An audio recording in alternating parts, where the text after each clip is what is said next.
continue this. Whatever this smells so bad, he needs to go get checked. We're going to keep talking. And we will stay resilient in the face of whatever they might throw at us. We will continue this. Let's talk about how important it is for us to go govern together, and I am really delighted for the showing from local electeds who represent the constituents that we get to represent on a federal level. I want to start by recognizing the fact that on January 24th, ICE agents murdered another member of our community.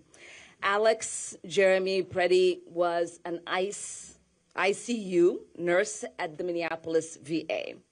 He was an avid outdoorsman, a U.S. citizen. He was an incredibly compassionate person who cared for others countlessly. This is what he appeared to be doing just before being murdered, protecting another observer that was being attacked by ICE agents. Alex's murder by federal agents was not accidental or isolated. We witnessed this during the murder of Renee Good by federal agents.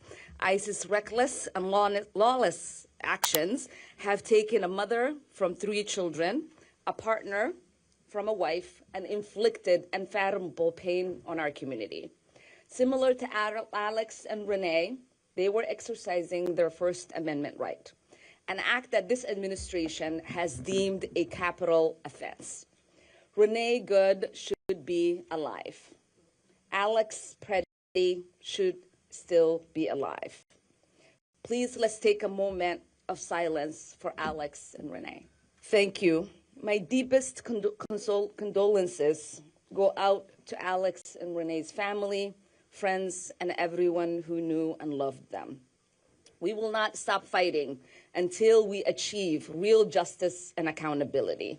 The level of violence, federal overreach, lawlessness carried out in the name of immigration enforcement is unprecedented. U.S. citizens are being assaulted and detained. Minnesotans are expected to carry their citizenship papers. People are dying in ICE custody. This administration has reduced any semblance of due process, sending people out of state to prevent them from having legal representation. Doors are being broken down without judicial warrants. Chemical irritants, pepper balls, flashbangs are being used without a second thought. DHS is thriving in secrecy, obscuring the conditions my constituents are being held in. This is not the America we know. This is not the America we love. Every Minnesotan has a right to feel safe and welcomed. Earlier this month, I co-led a hearing with Representative Chaya Paul on Trump's deadly assault on Minnesota. We welcomed 27 members of Congress to hear from witnesses on what has been happening on the ground and raise the alarm. Trump and his paramilitary immigration enforcement will not get away with their unlawful attacks on our state. The Constitution is on our side, and we will fight every single day to defend it.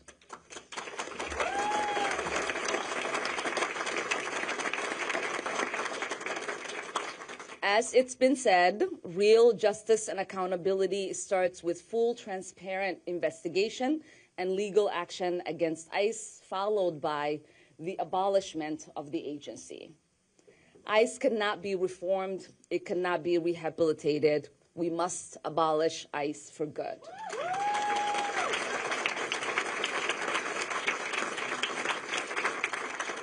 And DHS Secretary Kristi Noem must resign or face impeachment.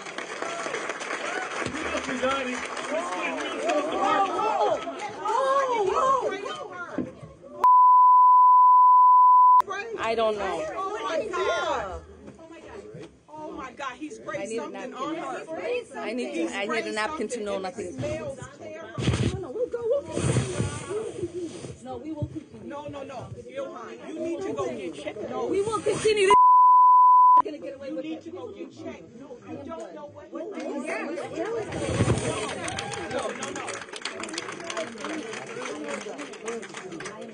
That's whatever it is smells so bad. She needs to go get checked. I I don't know That's what that that's was. what they want. Please don't let them know. It's not about him, Ilhan. Ilhan, it's not about him. It's about your safety. No, he sprayed something on you. You need to go get checked. Yeah, and it smells terrible.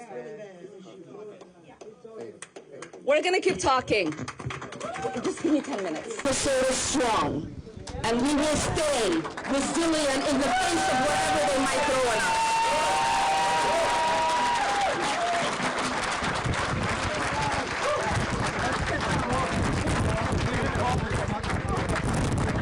Everybody settle down. I'm going to finish my remarks. It is important for me to continue to lead my Democratic colleagues in demanding her resignation.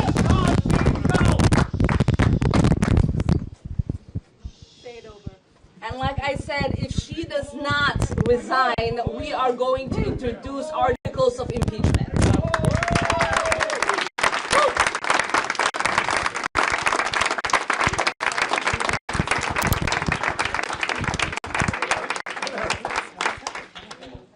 This moment in U.S. history, and particularly in Minnesota, requires all of us to be working together to preserve our democracy. When we say we are going to put our lives on the line for what is our right, we mean that.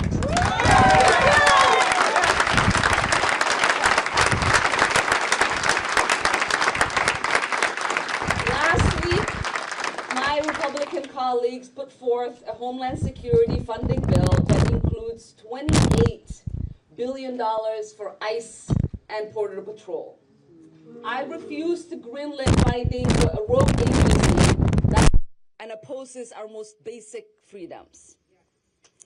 I've already stated tonight, ICE is shooting people in broad daylight, beating up teenagers, spraying tear gas on peaceful protesters, ripping people out of their cars and homes without warrant, racially profiling people based on their accent, taking kids from schools and abducting people, shipping them far away detention camps with brutal conditions and no due process. We cannot treat this as business as usual. That's why I led the entire Congressional Progressive Caucus in opposing this bill. And we, as a caucus, adopted an official position, and now we have gotten all of the Democratic senators to agree to that position and hold ICE accountable.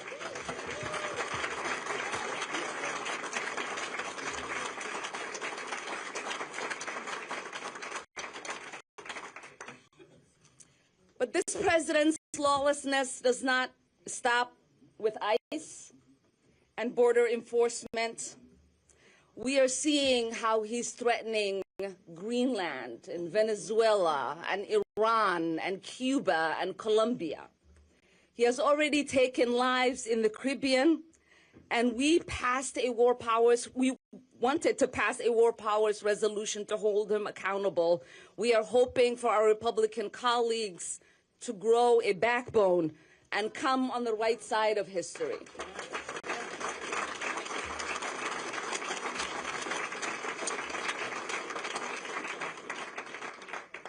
The last DC update I will mention before I take questions from you is that the House took up legislation from Minnesota member Representative Stauber that would open up hundreds of thousands of acres in our beautiful Boundary Waters to mining development.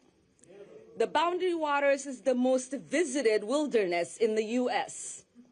It features peaceful, remote areas, one of the world's largest dark sky sanctuaries, and it is home to unique ecosystems, including several endangered species. And my beautiful children go hiking there and canoeing, and so it is personal to me to preserve it, not just as Minnesotan, but as a mom.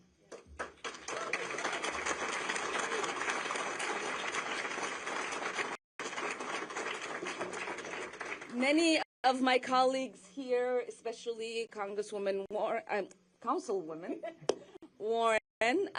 mentioned the fact that constituent work is the backbone of what we do as your representatives. And it is no different because we are your liaison for the federal government. Our staff can please raise their hand if they're in the room. These people work for you.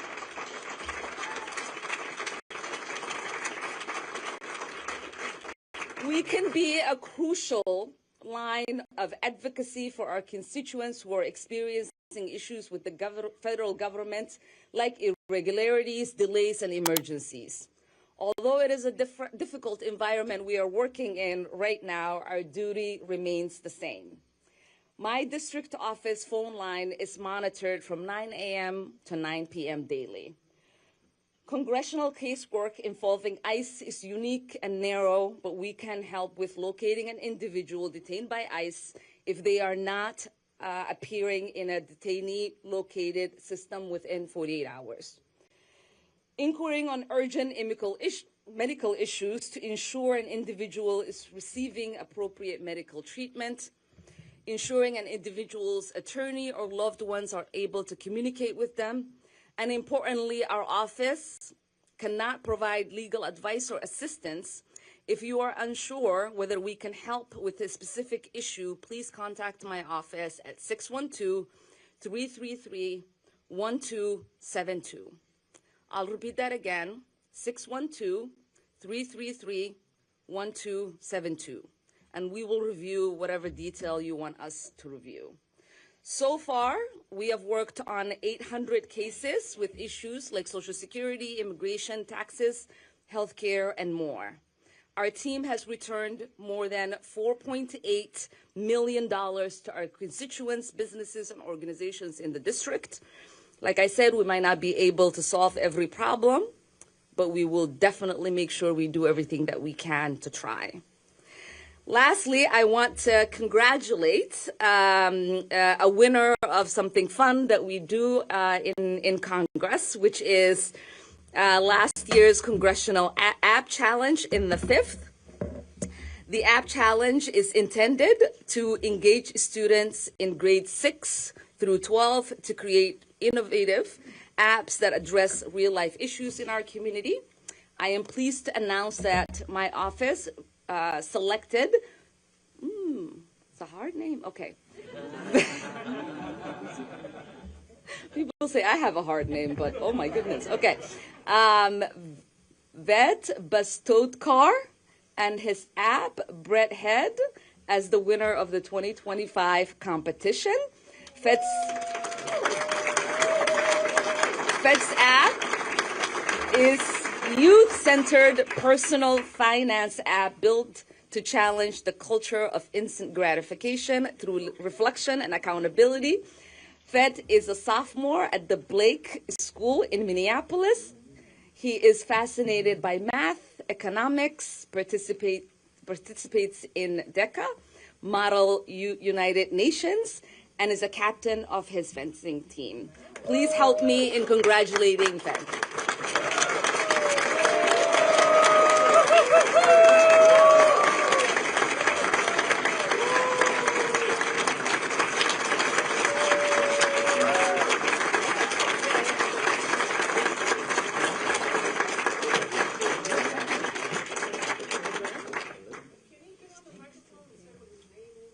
Oh yeah, say your name the correct way. Yeah, my name is Ved Bastodkar, Vedbastodkar. You made it sound a lot easier. I mean, I say it every day, right? All right. Thank you. Thank you, Ted. Is this his? No. All right, with that, we'll take questions. First of all, thank you for staying after that incident.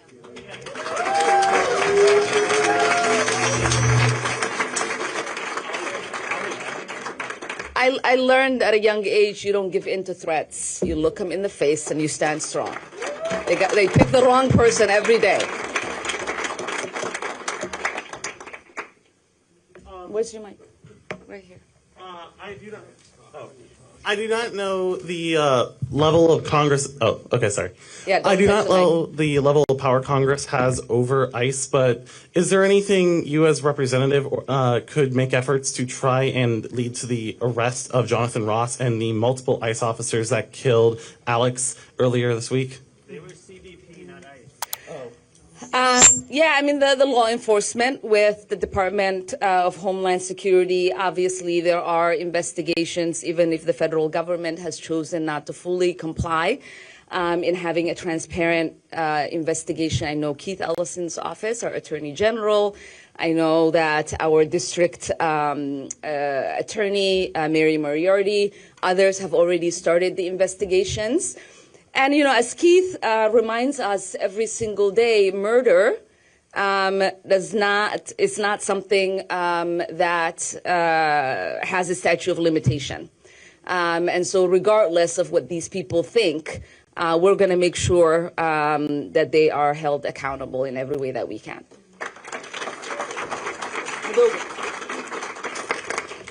Hi. There's so many ways to help. And one of the things I was thinking of is we have our own MPD that is stretched so thin. Is there anything that we can do to help them? I mean, could we bring in snacks to the office? You know, just anything that might help them feel better or appreciated. And along those lines, we also have the National Guard now coming in. And so we could apply that to them as well. You know, showing up with coffee, or is there something we can do? You know, I will say one thing that ICE has succeeded in doing is make Minneapolis residents love Minneapolis police. And have, I mean, I say that with the utmost respect. You know, that's the only thing that they have succeeded in doing. No, I mean, it's been beautiful to really see our National Guard passing out donuts and coffee to people at Whipple. You know, any way in which you can show your gratitude. I think, you know, what has been the most important piece for all of us is, one, to remain united.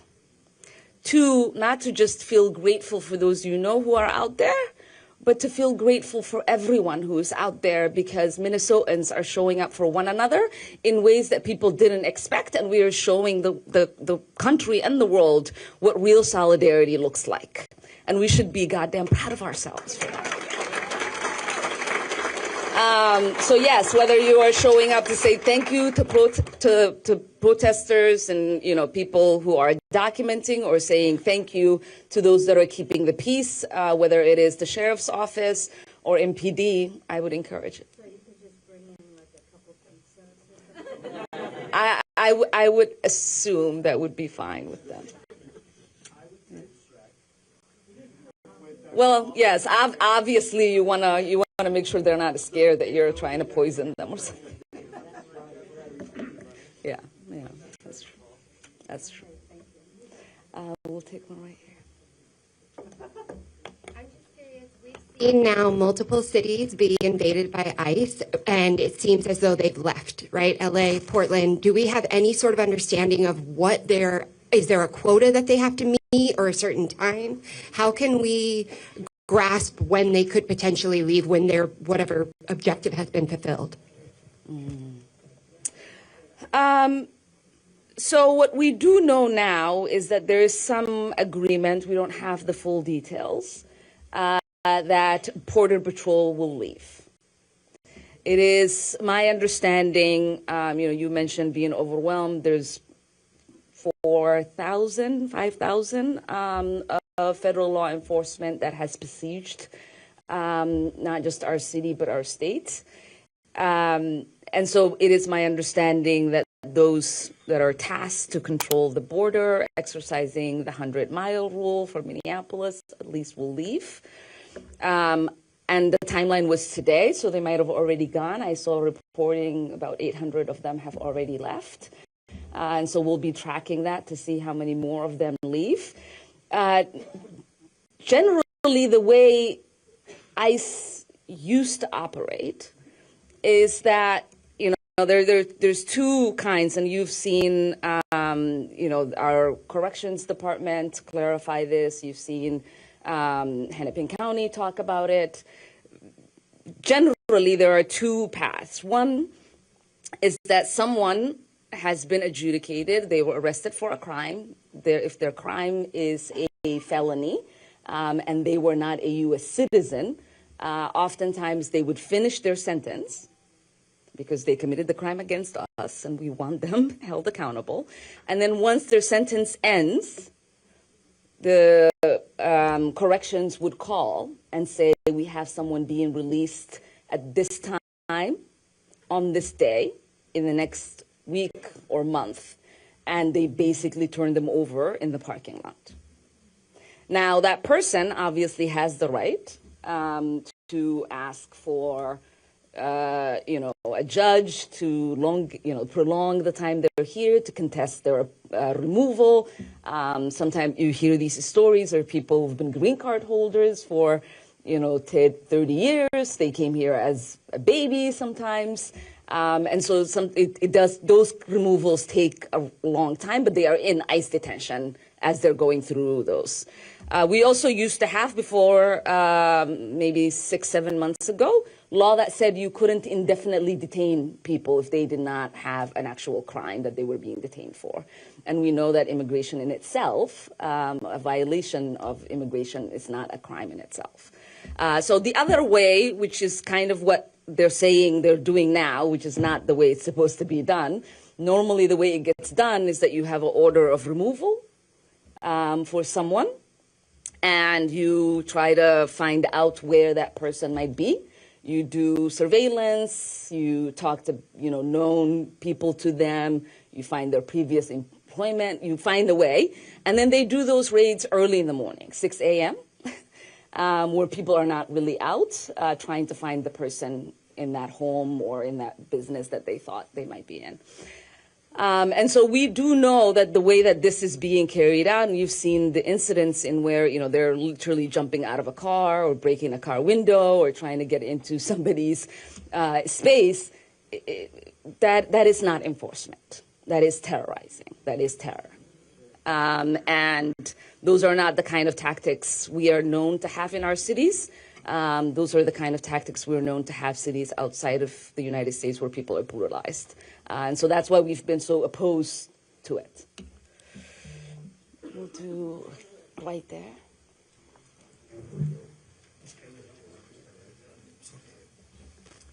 Hi, I just wanted to first say thank you so much for all you're doing for us. I'm just so proud that you're our representative, so thank you. And I'm just wondering, what can we do to maybe get some of your colleagues to have the same fire you have? It's really incredibly disheartening to see folks saying we need body cams on ICE or just more training. That's really, really discouraging, and I want to see more folks follow your lead. So what can we do to put the pressure on them? Yeah. I think we're seeing that. I mean, certainly for my Democratic colleagues here that represent you all, collectively have felt like the way that we are being terrorized and the fact that there aren't guardrails for there to be justice and accountability reminds them of the fact that many of us have been saying this since ICE was created. When it was with DOJ, there was more accountability. This version of it that we've now had to live with for a little over 20 years is not a version that allows for respect for our constitutional rights. And so I think they're doing it to themselves. They're showing these lawmakers the mistake that they made in voting for their existence, in voting to give them money, because what they are doing is just so blatantly lawless. People talk a lot about illegal immigration and criminals. But what this enforcement has truly done is frighten actual citizens and documented neighbors. The children that are afraid to go to schools, the mothers and fathers that are afraid to drop them off, the elderly shop owners at Caramel Mall, they're all citizens. But they don't want the trauma of seeing men with heavy machine guns, because that is who they escaped to come to the United States. They don't want to go through a checkpoint, because that is what they escaped to come to the United States. They don't want a gun drawn on them asking for their identification, because that's what they escaped to come to the United States. And so for me, that has been the hardest part, to communicate to people, because they just don't understand how terrifying it is, one, for just the average person who has never seen this level of weaponization. But it is also severely debilitating and triggering for people who have had machine guns drawn at them at a young age, and who thought their only salvation was to find a country like ours, where they never have to worry about that, because there's a Constitution, it's known for its liberty and freedoms. And so it's truly heartbreaking, this moment we find ourselves in. But if we know anything about US history, is that everything is temporary. And we will find our way out of this. So thank you all. I've survived war, and I'm definitely going to survive intimidation and whatever these people think they can throw at me, because I'm built that way.